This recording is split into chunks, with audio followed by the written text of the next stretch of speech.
My name is Emily. I'm 34 and I work as a nurse. Last month, I attended my stepsister's wedding dinner. I wore a simple dress, tried to stay quiet, and hoped to go unnoticed. But Lily had other plans. During the reception, she suddenly stood, pointed at me, and laughed. "This is my stepsister," she told the groom's family. "She's just a nurse." A few polite chuckles rippled around the table. I didn't argue. I didn't defend myself. I just smiled. Then I noticed him, the groom's father. He froze, staring at me like he had seen my face somewhere before. Slowly, he leaned forward. "Wait, aren't you the nurse who—" He stopped mid-sentence. The entire table went silent. The wedding hall was alive with laughter, clinking glasses, and soft music. Lily moved through the crowd, radiant in her bright white dress, while I lingered near the entrance, holding my small gift box. My dress was simple, nothing flashy, perfectly ordinary. Growing up, Lily had everything: luxury vacations, designer clothes, private schools. I had to work part-time jobs through college and eventually became a nurse. I loved my work, helping people during their hardest moments. For Lily, life was about appearances. Tonight, her world looked perfect. I quietly sat at the end of a long table, trying to blend in. Then Lily struck. She tapped her glass, calling everyone's attention, and waved at me. I rose, walked to the main table, feeling dozens of eyes on me. Her hand landed on my shoulder. Her smile was warm, deceptively warm. She announced loudly, "This is my stepsister. She's just a nurse." Polite laughter followed. I smiled. I had learned silence could speak louder than words.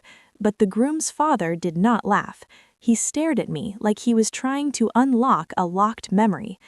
"Have we met before?" he asked quietly. I shook my head. "I meet a lot of people through work," I said. He nodded thoughtfully. "I feel like I've seen you during a very important moment in my life." The band started playing louder music.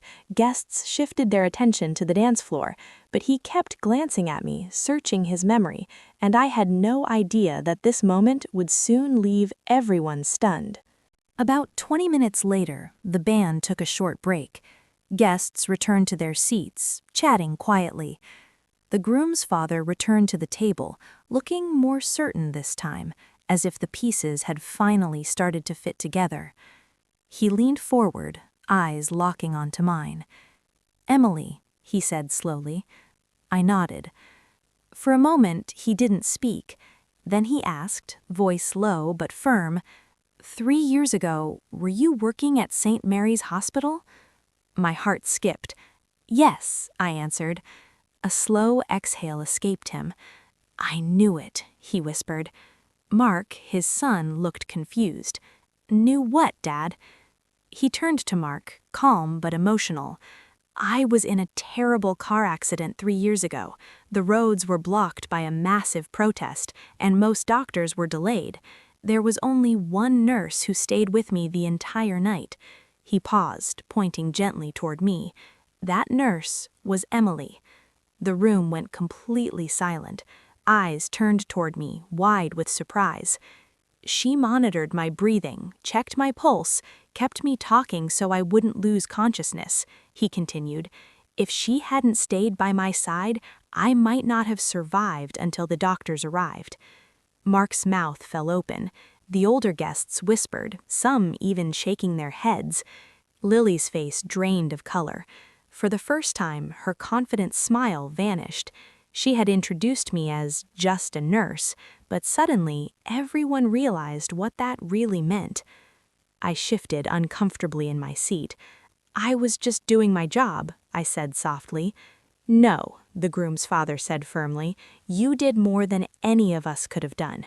You saved a life." Mark stepped closer, extending his hand. "Thank you," he said sincerely. "I mean it." For the rest of the evening, the atmosphere had shifted. People now looked at me differently, not as the quiet stepsister in a simple dress, but as someone whose work mattered, whose actions had weight far beyond appearances. And Lily? She stayed unusually quiet.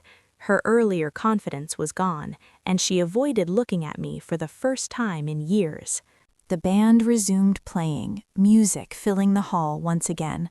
Guests returned to laughter and dancing, but I could still feel the change in the room. Subtle whispers followed me as I passed tables. People who had barely glanced at me before now smiled respectfully. Lily tried to recover, but her charm couldn't erase what had happened. The warm, bright aura she carried all night was replaced with awkward glances and hushed murmurs. She realized that no amount of luxury or attention could erase someone else's real, meaningful actions. I stayed calm. I didn't need to celebrate or boast. My quiet truth had been seen. That night, an entire room learned something important. Never underestimate someone because of their job or the simplicity of their appearance. Real worth is measured by what we do, not what we flaunt. As I walked toward the exit, I caught the groom's father's eye. A simple nod of gratitude said everything. I had never expected recognition. I didn't need it, but it felt quietly powerful. Sometimes life doesn't hand out loud victories. Sometimes the most important triumphs are the ones people can't ignore no matter how much they try. And that night, my silent strength spoke louder than any words ever could.